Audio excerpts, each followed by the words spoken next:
CBN factor is like the River Niger, River Benue, that goes into confluence at Lokoja and in the Delta area. If you begin to pick it from that angle, there is absolutely no way you will not be able to trace some of the tributaries into CBN. It comes to question. And what have you? So that's number one. Then number two, obviously, Moses. You are asking for that entity to be probed. I have no problems about you probing. But Mr. President, I'm making a statement here that I know I have to weigh carefully. Mr. President knows that a lot of people who have been involved in the despoiling, in the probe thing that you are talking about, are part and parcel of government. Not just this government, previous government.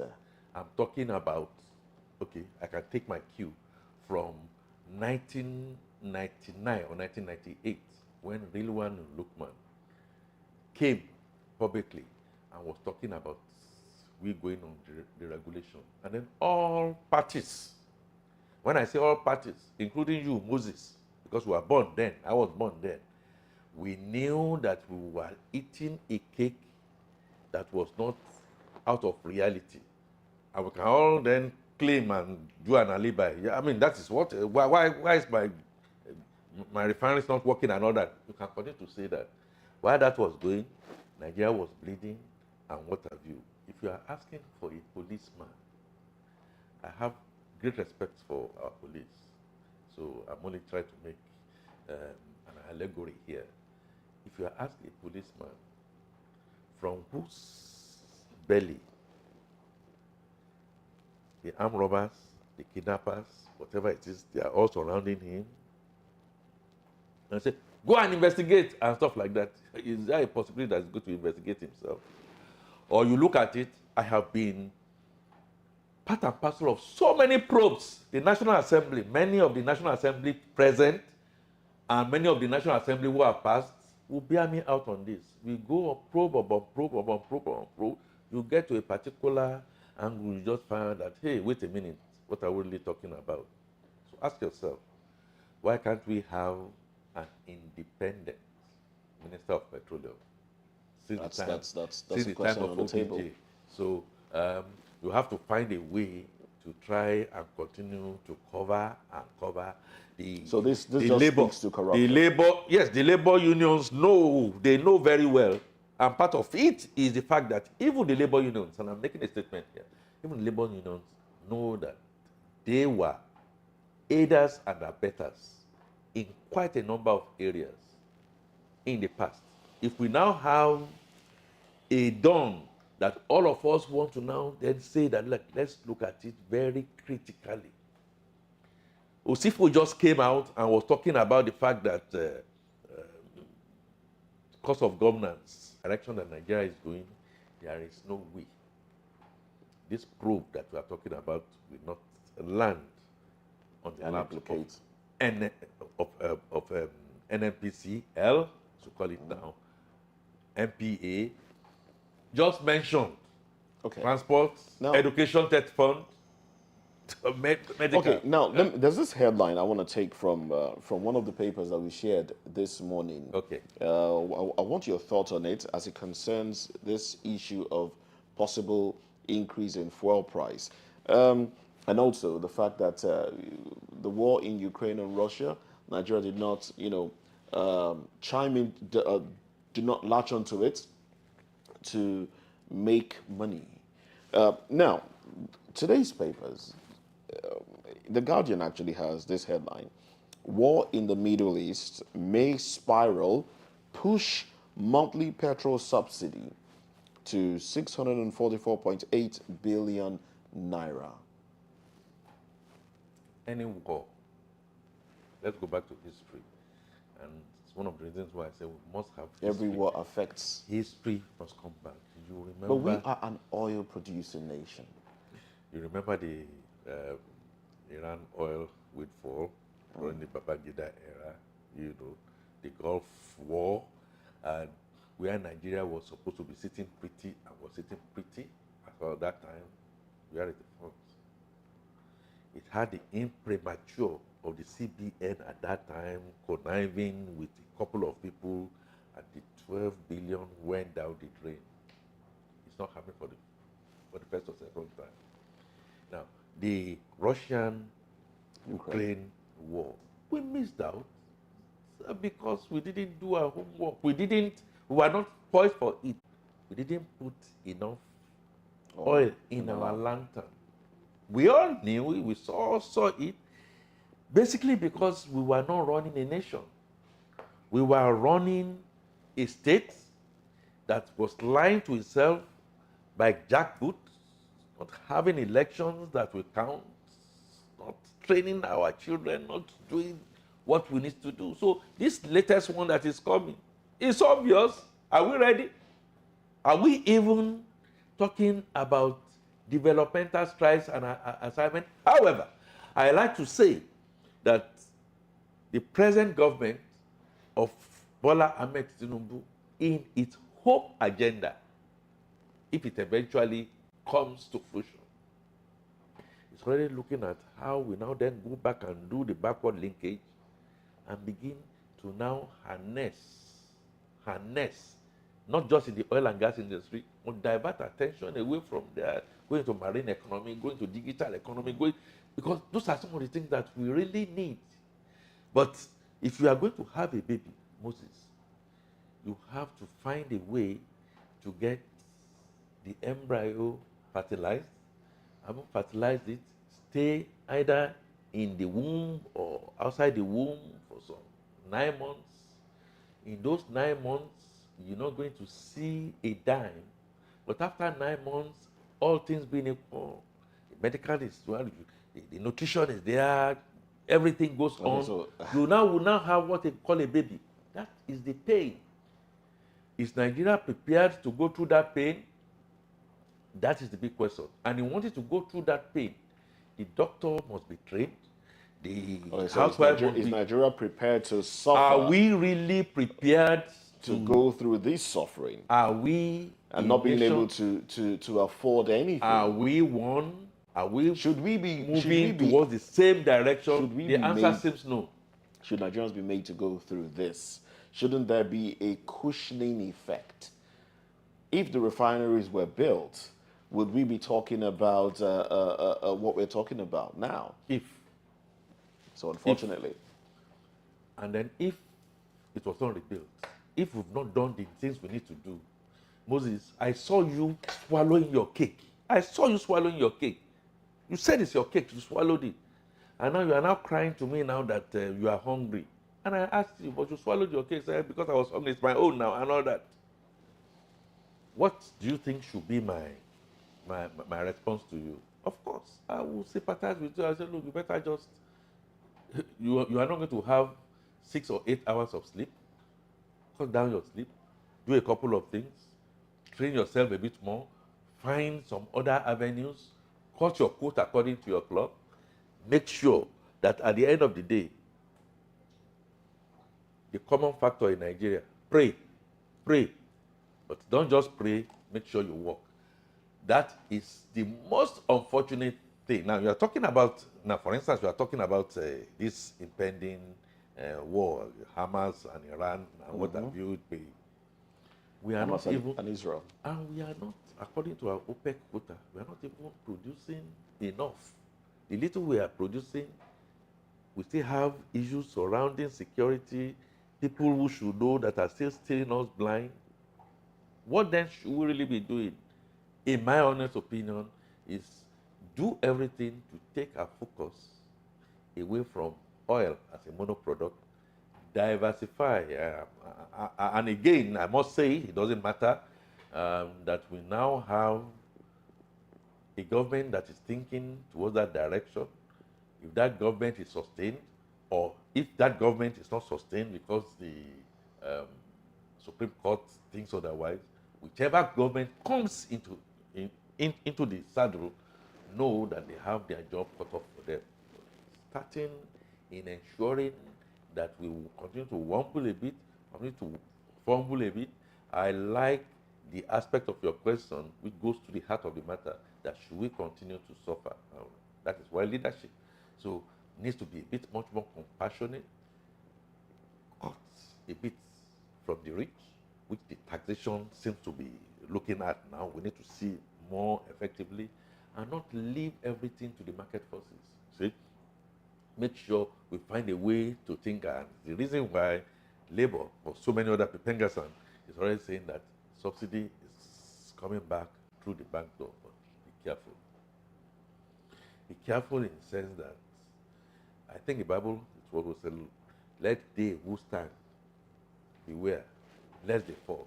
Because what may happen is that government might say, okay, look, I still want to make sure I do the right for the economy. And if you prevent me from doing that right to the economy, we might find supply-demand shortage. Who suffer at the end of the day? Still going to be the common masses. Unless you have a leader who has a conscience to now then say, look, I'm going to stand by some of the things I'm going to do, but I will take away from the little body fat that I have, the little body fat for people that surround me, look at a lot of the things that I think I am conveniently doing that should not be done. Example would be the fact that I'm president, I'm governor, I'm a legislator. I should not be earning pension, still retaining pension. I should not be eating 3 square meals a day when others are not eating at all. I mean, things like that. For us to be able to leave a legacy, for us to be able to now then say, hey, wait a minute, can we find a way to be plugging some of these loopholes out of children school in IDP?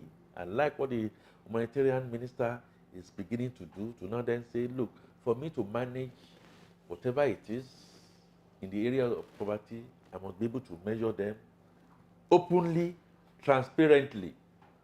By the time we begin to do that, I have seen situations where a family, that's where I started from, says we cannot afford 3 square meals. They saw the father and they saw the mother not even going with food at all. You know what those children did? Oh my God, my parents are now doing this. I have to follow suit. And by the time we begin to do things like that, so but when you don't see the father who says you can't have 3 square meals and is flying everywhere, is on private jets, the wife is doing this.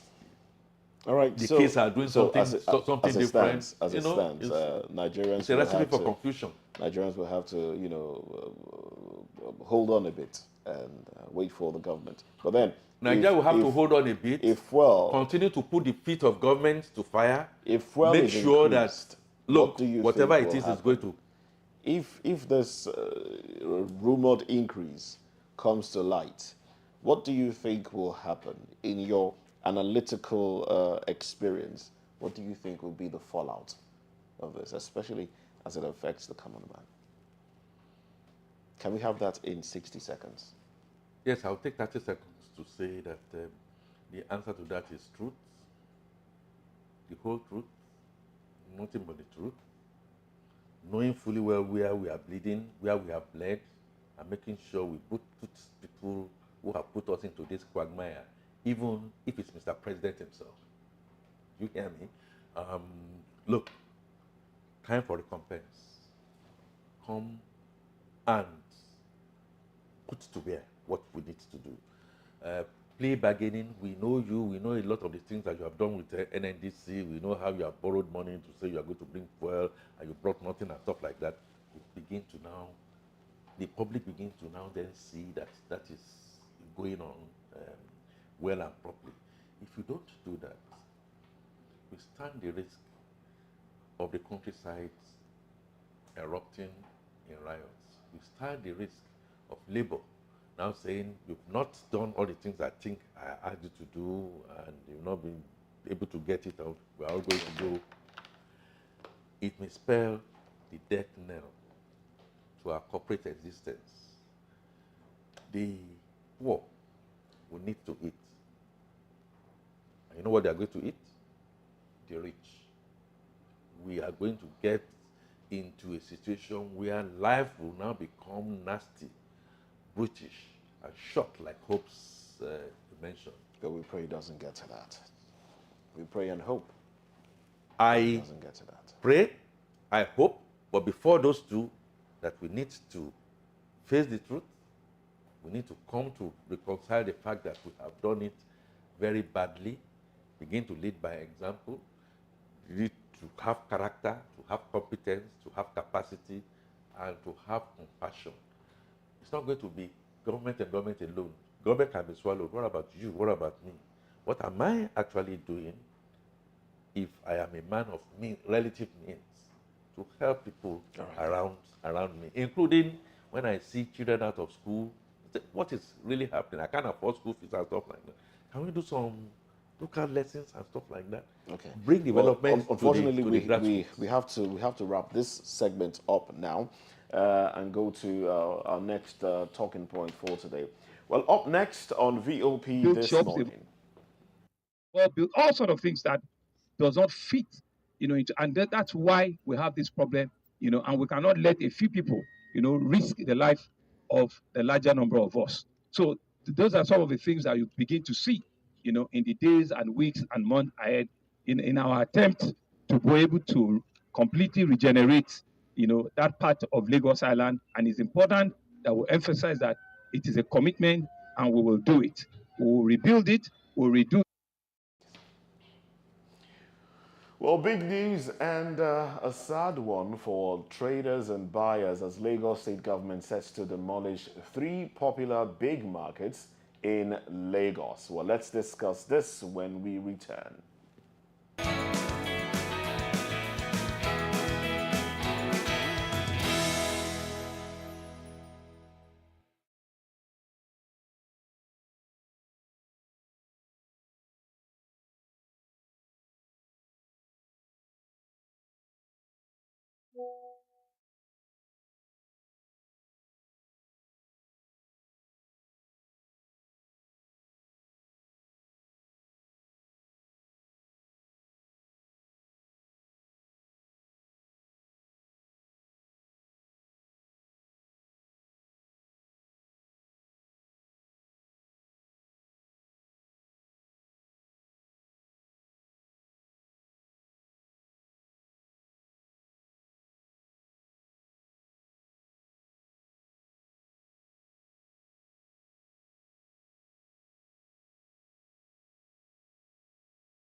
Well, the Lagos State government, southwest Nigeria, says Jankara, Bombata, and Belewura markets in Lagos Island will be fully demolished to allow for urban regeneration of the area.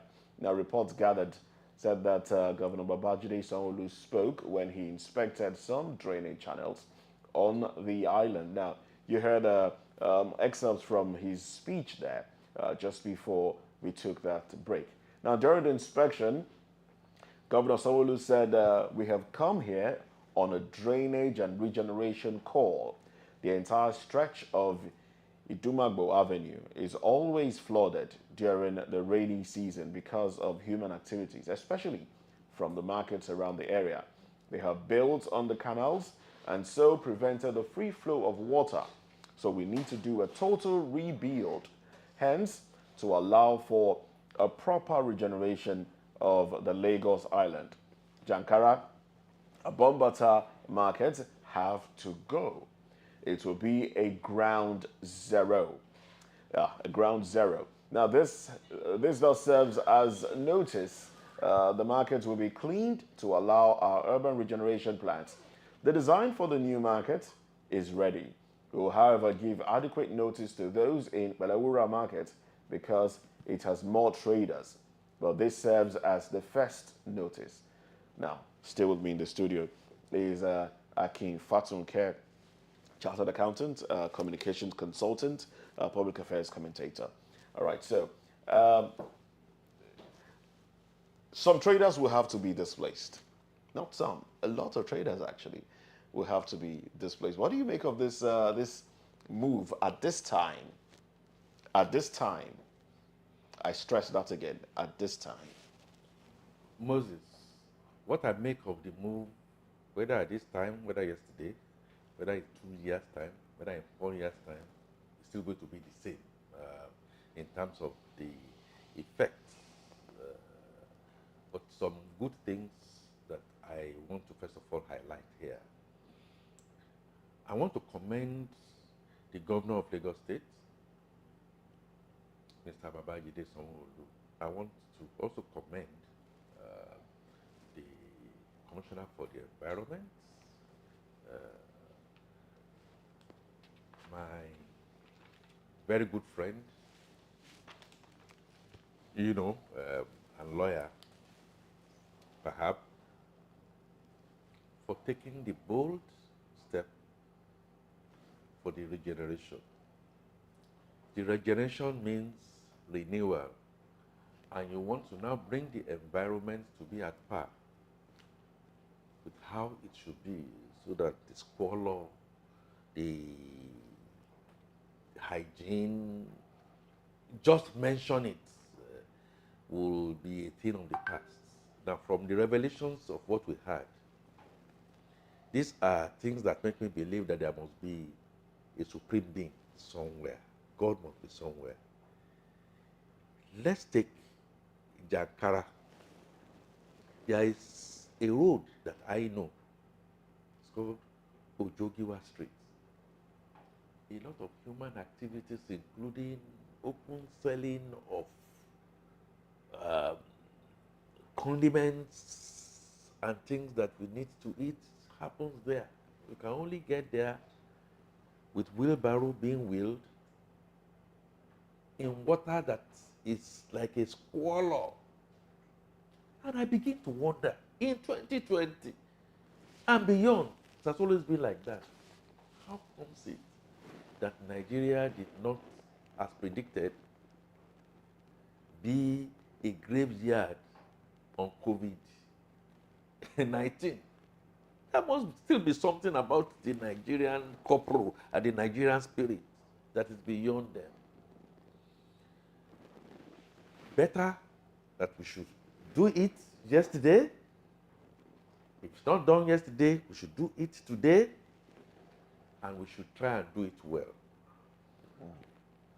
I am glad that I saw Mr. Governor speak to what he needed to speak to. What I am not sure is the kind of communication that has been ongoing. I want to believe, I am assuming there must have been communication all this while. What you are doing, cleanliness, it's next to godliness. You need to do certain things and ancillary activities. And I can tell you for free that it will go into the right ear of the people and come out of the left ear. They will not want to believe. Now, what has the local governments been doing? What has been? I think a proper census should be taken of these people. How government, who will decide that yes, we are going to take this off you with the left hand, can now begin in good compassion consider these people as first option, even if you have to subsidize they being near where they are. That's when they will now understand. Okay, this whole story started, we may not realize. Okay, now at Ladipo and part in Alaba, has been closed and it's down. now going to Some of them have been closed Pelewura, it's going to Bombata, it's going to Jankara, going to Bombata, and Pelewura. Pelewura. Well, we are now giving a notice and stuff like that, but that notice, in terms of communication, should be such that, so what happens next? But I think from what the governor has even said, it's not an immediate thing. There'll be time given. Now, it's interesting that you brought the Oyinbo example. Tejo Shoe Market, there was Tejo Shoe, yes. There was fire in in that market in 2007. Yes, and then government had to bring it down to rebuild. 6 years later, 2013, it was put up again. But then it was a tad too expensive for the initial traders to afford. And how did that go? How did that fare? Because we now saw a situation whereby those that now came on board, had the money. Those that were there before were displaced, and they still had to go to the streets. They still had a situation whereby they had to put their goods close to the railway line to sell. So the idea of building a modern market may have been defeated. Moses. Are we going to see the same thing play out here? I think so, because we have not deeply, I would say we've thought through it, but we have not been compassionate, which is the thing that is at fault. Please go back many, many years to Morocco. Of course, Morocco was displayed. The displacement was horrible, and then the big guns now came in, and then the poor people had to go begging. Go to Awolowo market just before you get to Mushi, and all that. The same regeneration and trying to put structures in place got in. At that time, I think they even took a census of the people that needed to come. I think maybe it was just for the optics. Because when the thing now got regenerated, the kind of money that you will need to come and hire there is beyond the reach of the common. Go to Aswani market. Aswani market too suffered exactly the same thing.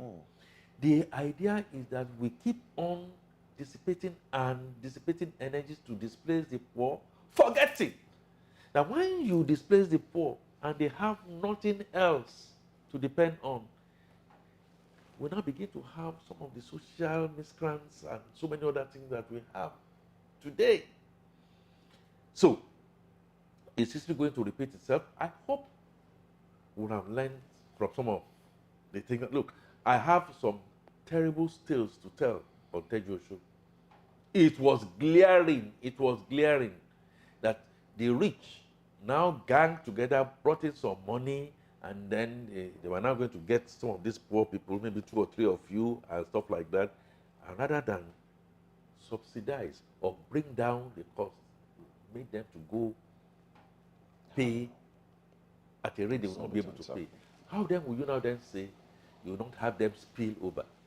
Even before that, you see the railway crossing before the people are back. At Awolowo, the people are back. At Oigbo, the people are back. So work done is like zero. We need to begin to now look at it much more critically, that if I have to displace you, I can give you some training in modernity. I can give you, and that is the work of the local government, which unfortunately we are not operating. We need to be able to now put that together and make sure, like Mrs. Dr. Edu is saying, it is going to be transparent, it's going to be open, we are going to publish them, we are going to take a data print of all the people legitimate. If you are legitimate, come out. Why are you on the road? Why are you doing what you are doing? You put your name down, and when this thing is properly done, you are properly numbered to say that from here, from now, these are the things you are going to be doing, these are the levies you are going to be paying. It's going to be a win-win situation. Everybody goes happy. But situations where these people don't even know where they are going to get their next meal, do you know one of the things that can happen? It happened to my own experience when they knew during Fashola's time, and we said, look, the railway sidings in Apapa, we needed to put all those things together and clear all the illegal bunkers and stuff like that. One of them, because I used to give calendars. Calendars. Moses, calendars. That guy felt I was a god. No, this is not about me. And then he called me one day and said, look, all these things that two people are doing is good though. You smile in the morning, but at night you begin to see so many other things that will come. In fact, your entity, at that time I used to work in Mobile Honor in Nigeria. I said, look, we are the ones guiding all of this place. Before you know what is happening, if you keep on treating us the way you are treating us, you just come early in the morning and you see that the whole place is on fire. They have the capacity to inflict that kind of damage on the rich and the established if we don't take care of them. And I thanked him. I went to the ballet of my area, Marine Beach. We got into a stakeholder situation, and we agreed on specific timelines on how they should be, getting out of it. We spoke to Fashola, and we all agreed that, look, these are some of the things like Nigerian Railway Corporation, Lagos State Government, the Apapa local government. Is the fact that